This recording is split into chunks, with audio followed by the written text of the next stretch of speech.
Welcome back. I'm Connie Sokol, your host, and it is a delight for me today to have my guest talking about going from panic to peace. It is Bob Kittell, world-renowned speaker. Thanks so much for being with us today.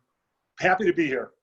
So happy to have him here. And I will tell you why, because especially in our environment right now, transitions, global pandemic, those kinds of things, that we are talking about depression, anxiety, even anger management. And all of these things are surfacing for people who could easily say, I've never had a problem with that, or it's not really affected my life. And now are feeling that they're experiencing depression, anxiety, anger management issues. So we're going to talk about this today, about how to deal with it in everyday life, what some of those triggers might be for all of us in different situations, and what actually we can do about it in simple ways, whether it's with a spouse or children, with someone at work, just on the road, whatever it might be, but going a little bit deeper and saying, how can we actually make the shift? So before I go too much further into that, let me give you the official bio from Bob, because he is amazing. If you do not know Bob Kittell, go and check out his stuff. He is incredible. He has been doing this for over 30 years, and he has toured and talked with the greats.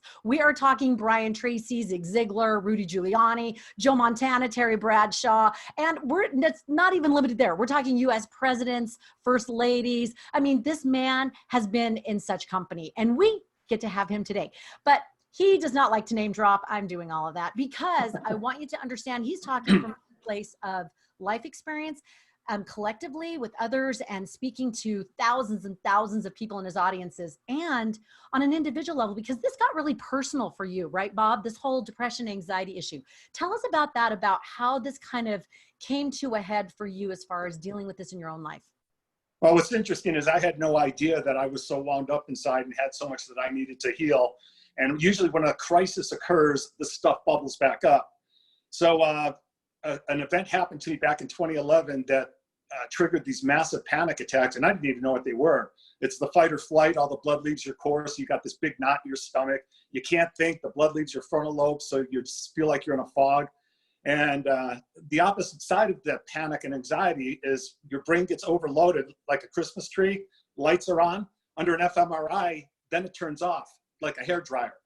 You overheated it, so it turns off, and there's hardly any activity going on, and that's depression. And it feels like you're in darkness, sadness, it's hopelessness. And so after about 4 months of going through this, for whatever reason, when I was on the stage, I was okay. But when I walked off the stage, for the rest of the day, I was dealing with panic, anxiety, depression, spending a lot of money trying to figure out how to get better. And it got to a place one time, about 4 months after that, that I just went, you know what? I don't want to be alive anymore. It just was so painful inside. And that pain is real. Some people are like, well, just, go do a self-care and pull up your bootstraps, right? Take a nap. And it's not that kind of thing.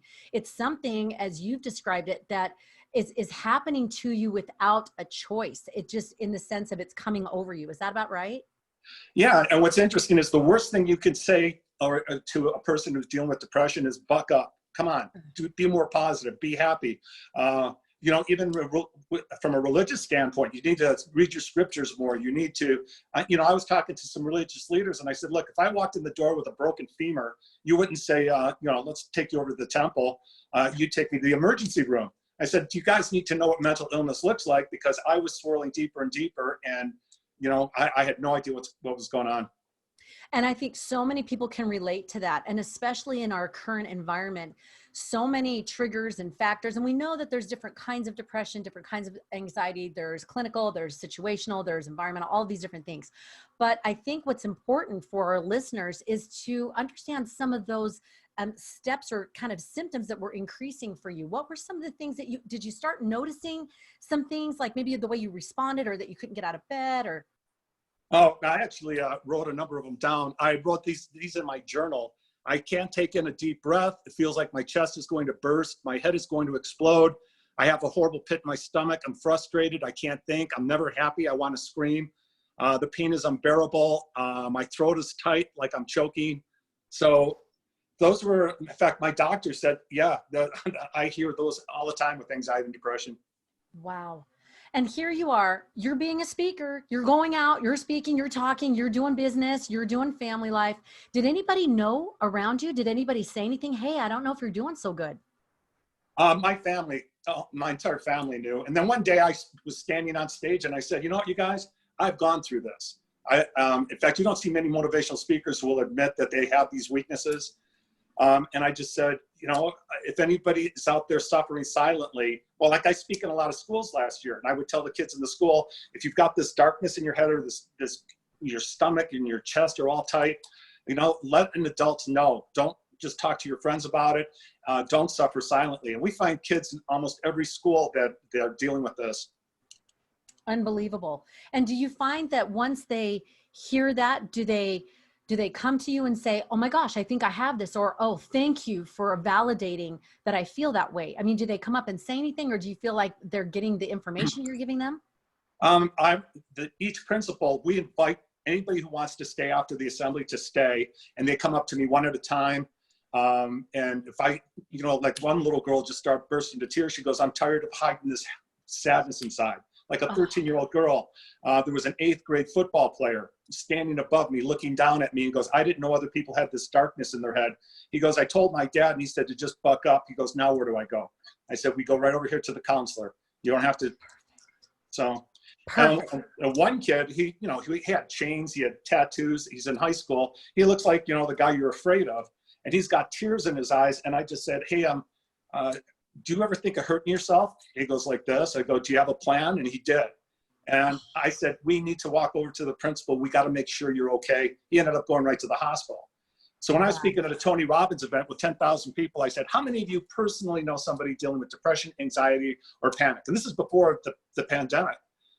Almost every hand goes up. And I said, 25% of you are right here in this room with us. I said, let somebody help you. That is beautiful. And that validation, do you find that that is the kind of the number one catalyst, is if someone's validated that they feel that they will then maybe have that chance to get help? Will it lead to them getting help? It does for some people, but I remember when I was in college and dealing with depression and I didn't really know what it was, I would sneak into the counseling center and go, now nobody's going to know, are they? Like there was something wrong with me and that it was going to damage my career. And so I hid a lot of it. In fact, I have a relative, we found out she was hiding her depression for 4 years. Wow. And we found out she was dealing with this when she told her friends she was thinking of driving her car into a truck. And we taught all the kids, if anybody has a plan, you don't let them out of your sight. They took her right to the hospital. She was admitted. She's doing a lot better now, but it's all around us. There was an article that said 1/3 of our country is now clinically depressed or anxious. That's unreal. That is unreal. And probably many people just stuffing it, right? Just going about daily life, and then boom, it just keeps winding, and then snaps. Now, there's a lot of women who are going to be listening to this and they feel this. You add on to this, you know, work and running kids around and then having children and your hormones out of whack and not sleeping because kids are up at night and you're the one that's doing all of this. What would you suggest for people, like you were saying, you know, you could see some things, but you didn't really know what it was. Is there anything that you would specifically offer to women, because they feel like society says you should be able to do all this, and that Ginger Rogers principle, backwards and in heels, right? You should be able to do all this. So if you can't, there's something wrong with you, and that's how they feel. Any thoughts on that? You know, it's interesting. There's a book that came out 2 years ago called Lost Connections. Getting connected to your childhood trauma, getting connected to other people, getting connected to yourself through reflection. One of the things I ask my audience is, I go, can somebody make you mad? And most people go, yeah, somebody can make me mad. And I go, actually, no, you're triggered. Yeah, somebody goes, my husband makes me mad. Well, then you're giving him great power. You can hand him a remote control because obviously he controls you. So I helped. It's like the little girl who said to her mom, Mommy, we're all the stupid idiot drivers today. Well, they only come out when your father's driving. So it's learning that I feel triggered. It's me to reflect and look inside instead of blaming something out there. So then I followed up as, is anger bad? Well, I was always taught anger's bad. And then I find out, oh, anger's a secondary emotion covering pain. And I started to see the world differently. I go, oh, he's in pain. And I'll sit there with somebody who's in pain until they, vent it all out. And a lot of times I'll go, you feel better now? I go, well, yeah, actually I do. Hey man, I'm sorry because when we're angry, the blood leaves our frontal lobe and we will do and say things we normally wouldn't do or say. Like the last time you threw a lamp across the room, or I remember throwing my phone against a wall. Just before it hit the wall, the blood came back and I went, why did I do that? And it's all gone up there. Yeah, in that moment. But you're exactly right. And I think when we hit those peaks of, I can't do this anymore, what were some of the things that started working for you? Because you obviously came into the space and you came to a dark place. What were the things that started shifting that for you? I finally found a doctor who got me to feel the emotions of my childhood instead of just talk about them. He actually got me angry, had me swinging my arms. There's an article that says How to Release Repressed Anger by Jordan Gray. And he kind of describes what I went through. So if I felt angry, he said, okay, let's experience the anger in a safe way. So I'd start punching my bed until I got to the sobbing and the pain that was underneath that. And so I had to deal with a lot, like 8 months of stuff before that piece was healed. And then I've got a TED Talk on my website that describes all this. So then I got this anxiety. How do I get rid of this? And then I learned positivity, which didn't work. Gratitude didn't work. Happiness didn't work. Service didn't work. Affirmations didn't work. And then what I found out were they were Band-Aids because they didn't last. So then the final part of my journey was I ran into a guy named James Hadlock. And James said, I'm going to get you to, well, he did this. He says, Bob, I bet you stay busy all the time. Yeah, I'm a busy bee. I like to see it. I bet you hate being bored. I said, I can't stand boredom. He goes, busy is an addiction. You're using busy. He goes, look it up. Some people use alcohol. You've used busy. And then he said, I'll tell you what you did next. You reframed. I said, what do you mean? You took a negative thought, made it a positive, and you got really good at, reframing things. Didn't work, did it? I go, no. He said, I'll tell you what you did next. You thought if I serve enough people, I'll feel better. And in the words of Michael Neal, if you're serving others to feel better, you're going to burn out if you haven't already. And I see that all around us. So I said, so what do you got? He says, I'm going to teach you how to connect to others, connect to yourself through reflection, connect to nature, and you will calm down. And 8 months later, I calmed down. So my son said this. He goes, Dad, when you're speaking or you're on a podcast, or you look like a mosquito on cocaine. He said, but you couldn't turn it off. You were like that all day. You've never sat still for 5 minutes in my whole life. And you just sat here and talked to me for over an hour, and you're really calm. And he goes, Dad, are you on drugs? If you are, this is a really good one. Oh, I love that credibility from your child. I love that. I think you bring up a huge point, is that busy is an addiction. And I know for women listening, there are a lot of women out there who are like, I don't want to be this busy. It's insane. And society, I feel, keeps adding on and adding on. Now, with the pandemic, that has been cut, which is great. I think it's been a huge blessing. But I love this idea of assessing and evaluating your life. Are you addicted to busy? Are you avoiding feeling? Are you not staying connected to deity and yourself and nature? So it sounds like you found skills and ways to do that. Not just, okay, I'm going to think happy thoughts today, but what were some of the things that surprised you that really actually helped you? What specific things? Listening. He taught me how to what's called deep listening. And so he would sit right in front of me. He says, now just pay attention to my eyes. And I found going left eye to left eye seems to be even stronger. And he said, have you ever noticed, Bob, when somebody's talking, you're already thinking about what you're going to say next? I go, uh-huh. Or you're going to one-up me. You got a better story? Uh-huh. He goes, did you know judgment's a connection killer? People judge while they're, he goes, this is a good one. It's like, if you ask me a question, I go, well, that's stupid. I mean, I just shut you down because I judged you, right? So I learned he would have me have discussions with people every single day, looking them right in the eye. And then I would explain, I go like this, Connie, I'm dealing with my anxiety. So my friend wants me to look into your eyes the whole time we're talking. If it gets uncomfortable, I can look away. And I would do this with men all the time. And no one said, no, stop. And at the end of these conversations, because I was listening, these guys were saying, I just told you things I've never told anyone before. Mm-hmm. So when they were done talking, I would wait 2 or 3 seconds because they might have more to say. And I would validate what they're saying. I love that pause. And I had heard, the reason why I asked you to come on, because I had heard another podcast that you had been on, and you mentioned this particular thing. And I want you to know, I tried it. I started really looking into my kids' eyes. And I've noticed in the past that, say they came home from school and I'm loading the dishwasher and I'm wiping the counter and I'm getting them a snack and I'm like, how was your day? How's everything going? But I really stopped and thought, how much am I looking in their eyeballs? So when I heard this podcast, I've tried different things before and I've been aware of it, but this time when you said really look into their eyes, like for an extended period of time, I did. And you know what was interesting? I don't think they noticed anything. I don't think they saw anything different, but I found my heart turn to them. I don't know any other way to explain it. I just felt this like increase of warmth and emotion toward them. And I thought that is profound from just looking into someone's eyes, and you start seeing their face and their face shape and who they are and the feeling that they're giving you. And I love that idea of don't skip ahead in the conversation, which I think parents are, famous for, because we're trying to tell them everything they need to know about life instead of just listening. Love those powerful things. How has this influenced your relationship with your wife or relationship with other people, say at work or whatever? How has this helped?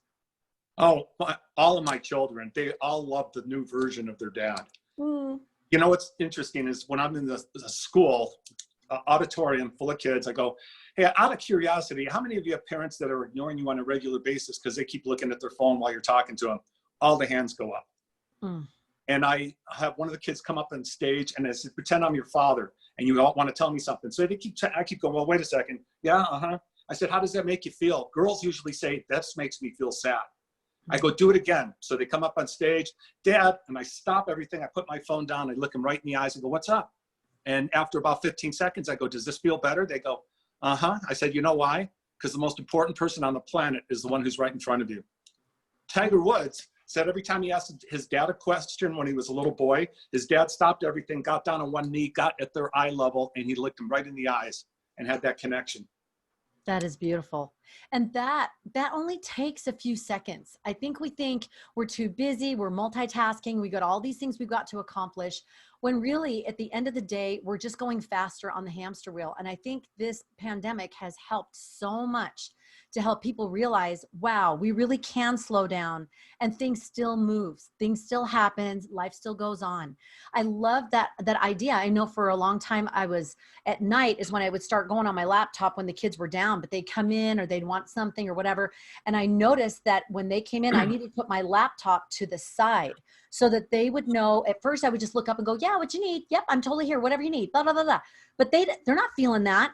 But if I put my laptop to the side, you're right. It gives them that absolute, I'm here and I'm focused on you. And you are so right that this makes these little small things make all the difference. The eye contact, the down on the knee, the eye level. When our kids are dealing with depression and anxiety, and it is just rampant right now with screens, what's been your experience with screens as a contributor to that? Any thoughts on that? I actually spoke all over the country on tech addiction. Intel Corporation down in Arizona took all their screens out of their entire company, replaced them with screens that have a blue light filter built in. And if they're looking at the computer too long, the computer shuts down and makes them look outside. So these are blue light filter glasses. My doctor has them. My dentist has them. My psychologist has them. 3 years ago, everybody thought I was an idiot and nuts talking about this. And I said, well, here's an article right from Harvard. But when you're looking at that screen, it elevates cortisol. Hold on a second. Okay. Are you still there? Okay. So, in fact, one of the guys that I was talking to from Fox, he said that he had stomach issues, headaches, and the doctor said, I'm going to save you $3,000. Go get some blue light filter glasses at Best Buy or on Amazon and see if you get better. And he got better. So looking at these screens elevates cortisol, which is the stress hormone. And what's interesting, in 2007, when those iPhones came out, suicide rates, anxiety, depression, all skyrocketed with our youth. Absolutely. It's an absolute correlation. And I think that the widespread stats and studies that back all of this up is frightening. And that it's now about, well, how do we do the damage control, right? Because these kids, they're teens, they're anxious, they're depressed. And you were exactly right about these small steps. And I think that's a theme running through what we're talking about today. It's these small and simple steps. When I first heard you mention about the glasses, I went and got some for myself and my kids. And I just want to say to my listeners out there, they work. And I did not think that my teenagers would actually wear them. They looked at them and they were like, nice. But I have to tell you, they are wearing them when they're watching them. Even my 8-year-old, even though he's not on very much, but I still have him put them on because I don't want there to be any extra damage than there is. So these small and simple steps, I love that you are sharing these simple things that we can turn around, easily do, order on Amazon, sit and look at our children in the eyeballs. It's just so helpful and makes a difference. In fact, I don't know, Colin Karchner, he did a podcast with a couple that they went screen free for 30 days with their kids. I mean, they were screaming and crying and everything the first few days.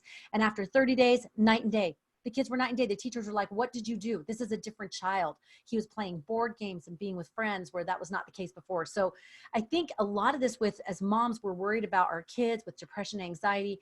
This can be such a huge piece. Is there anything else as far as parenting that you would recommend for those that maybe their kids are exhibiting signs of this, or they're worried that maybe they should take them in or something like that?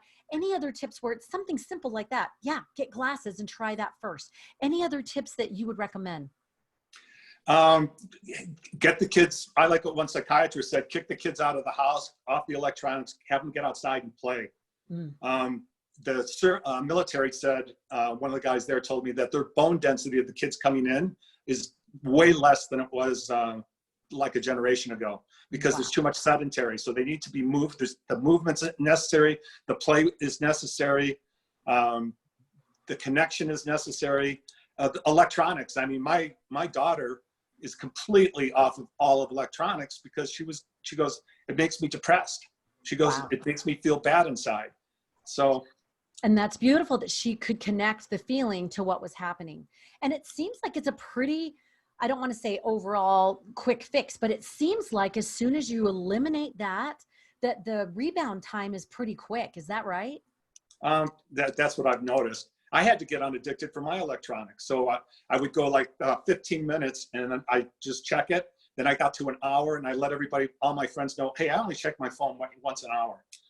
That's it. So I'm not responding right away. That's why. Until it got to a point where I get in the car, it goes in the trunk. It doesn't go into my bedroom with me.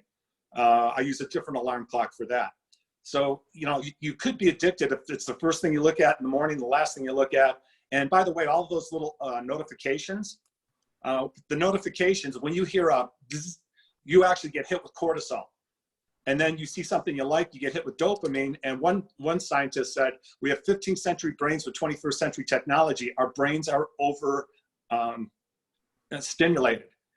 So, and it's the dopamine that's so, the guy from Facebook said, we did that on purpose. We found out that a Facebook like and the scroll down feature, that addicts people. It's an intermittent variable reward. You never know. Oh, look at that. Scroll, scroll, scroll. Kitty, scroll, scroll, scroll. This is funny. And it's almost like a gambling experience with your hedonistic center, where it's like you're wanting the payoff and then you're looking for the payoff and keep scrolling for the payoff. And I think that's one of the things that we did not understand as parents of this generation that, have this technology, did not understand that was a side effect or something to consider. So when we look at this, the depression, anxiety, people listening are probably going to start feeling depressed if they weren't already with, oh my gosh, my kids might have this and I might be depressed and blah, blah, blah. You say there's also positives to this, and not just trying to be Pollyanna, but there are positives to what we are experiencing now and what we can do to help others with it. What's your take on that, Ben? Well, I like the young lady who said to me, I don't understand blessings. I said, what do you mean? She said, people only say they're blessed when something good's happening. She said, the greatest blessing in my life and your life is we went through that massive depression, that horror, not wanting to be alive. She goes, I've already saved 2 of my friends' lives because I went through it myself. It gives you an empathy and understanding for others. And then you just kind of start spreading that out. Being able to ask the question, are you thinking of hurting yourself?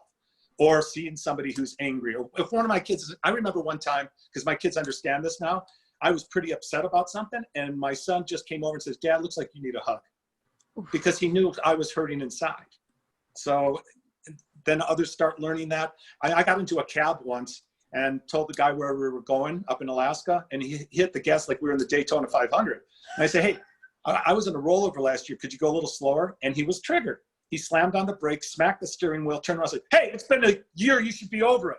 And my friend who was in the car just went like this. And I leaned forward and I go, oh, he's in pain. So I just let him yell. And when he was done yelling, I said, is there more? He goes, yeah, there's more. And I waited. And then he finally went like this. And I realized the blood just came back. I said, you know, you're probably right, but my nerves are shot. Could we go a little slower? He goes, oh, okay. And then he became our best friend. But what's really funny, though, is my friend who's known me for 15 years, when we got out of the cab, says, dude, what's going on? I go, what? He said, Bob, I've seen you break every club in your golf bag. 2 years ago, you would have ripped his head off. What the heck is going on? I said, 1, I learned to pause. 2, I could see that he was in pain. And 3, my triggers were healed inside. So I was able to be there. I love that. And sitting with someone, is that the greatest gift that we can give is in that moment when we have every right to be offended. We don't. And in the discourse in our day and age right now, especially, instead of jumping to being offended or jumping to react, being able to sit with someone with that pain, with that anger, being able to hear and listen and look. How powerful is that? How healing. I just love that you are teaching these things. If someone is listening and they're like, you know what, I need to get more information on this. I think I might be dealing with this. I think, or a friend, a loved one, I think they might be dealing with this. What would you recommend? What are some good resources or places to go to or things to do, people to turn to? First of all, if it's beyond your control, in fact, you were talking about being offended. I don't think anybody can offend me anymore. My son said, Dad, you haven't been mad or offended in like 3 years. How are you doing it? He says, doesn't it matter? I go, it's not that it doesn't matter. It's just I'm okay either way. And I teach, is it possible the person who's offended is the one with the problem? So we look at ourselves and reflect on that. But, you know, you try a therapist or a counselor, and if you're not getting better after a couple of weeks, go find someone else. I know somebody's been seeing the same person for 30 years. I go, oh, why? So, it's not working. Or if you want some specific things, you can go to my website and just send me an email. You can call me on the phone. I mean, people go, you take phone calls? I go, of course. I said, people were there for me. I like the one guy who says, well, you know what? I don't have time for little people anymore. And I said, wow, God hasn't reached that point yet. What is your website and what is your social media? You have expertbob.com. Is that the best place to reach you? Yeah, that's got all of my contact information. Or if you want me to come speak to a family or to a school, I usually speak to kids for free. Expertbob.com. And on Instagram, if you have Instagram, if you follow me, Bob Memory, I'm not going to look at your stuff or follow you back. It's just to give me numbers so the schools take, you know, I have credibility, which is crazy because then I get into school and tell them to get off of Instagram. Yeah, Colin has the same problem. But yeah, I laugh that you've been 30 years with all these high profile people, but that's the name of the game these days. And it's, you know, you have to play it to reach the people that you want to reach and that you can help. I absolutely love what you have shared today, and it's so common sense. I'm going to just highlight for those that may have just joined us or as we wrap up, I want you to just consider, Bob, just one last thing that you'd love to share that maybe you haven't been able to say yet as I just kind of go over these little highlights.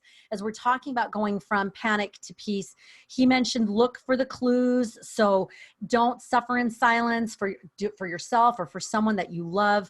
And if someone has a plan, don't let them out of your sight. Make sure you do something, act so that they don't. Check out the triggers, watch for them, and look for the anger because it's hiding pain. It's a secondary emotion that hides pain. And learn how to feel your emotions so that you can feel through them and work through them rather than stuff them. And those are my words, hopefully not put on yours. Also want to remind you that he has great TED Talk. If you want to check that out, and also his website, expertbob.com. The last things I wanted to share is the busy is an addiction. I thought that was a huge point. Evaluate if your busyness is keeping you from feeling or from truly connecting, because this is all about connection. It's all about the breakdown of or increasing and improving the connection to deity, to self, to nature. And one of the keys that he mentioned was deep listening, looking at someone in the eyes and holding that eye contact, being able to sit with someone in their pain or sit with their thoughts and not jumping to the next thing. I know my kids are going to come home from school in a little bit and they are going to get this improved mom where I'm going to sit at least for one day, right? I am going to sit and give them eyeballs. They're probably going to be like, Mom, what's wrong with you? But just really really wanting to create that connection right off the bat. And, you know, you start as you mean to go on, making that happen. Is there any last thing that you wanted to share for someone who's dealing with depression, anxiety, anger management issues, and wants to move forward? Well, it comes to my mind. I remember when I was, I just didn't care about living anymore, and I was in this deep depression, and my doctor said, Bob, I know you don't believe me, but it'll get better one day. And I said, you're right, I don't believe you. And just to not give up and let people know that you're in pain. Be transparent with that. And then I like what John Wooden said. He goes, I'm not what I should be. I'm not what I could be. I'm not what I'm going to be. But I thank God I'm not what I used to be. If you can get through this yuck, what happens is for some reason you start loving everybody. And your mind is quieter and you're calmer and people are drawn to you. And just being a listener, I mean, that changes everything. That is beautiful, and it is spot on. Can feel the truth of what you were saying. Thank you so much for being with us today. This is such an important, vital topic for adults, for children, for everyone to be able to openly have chat, discourse, have discussion about, so that we can stop the stigma and actually move forward in our connection. Thank you so much for being with us today. Well, thank you. Again, if you want to reach more, get more from Bob, you can reach him at expertbob.com. He's available for speaking. He is fantastic, whether it's youth or adults. He has beautiful, fabulous, resonating stories, and obviously you can feel the authenticity. I just love the realness of being able to share from your own experience. As always, if you want more of these kind of podcasts, feel free to subscribe, rate, and review below. Would love it. If you want the freebies, you want programs, you want things to move forward, my TV segments, all of that jazz, you can go to ConnieSokol.com as always. And remember, today, take the next step to live your purpose-filled life.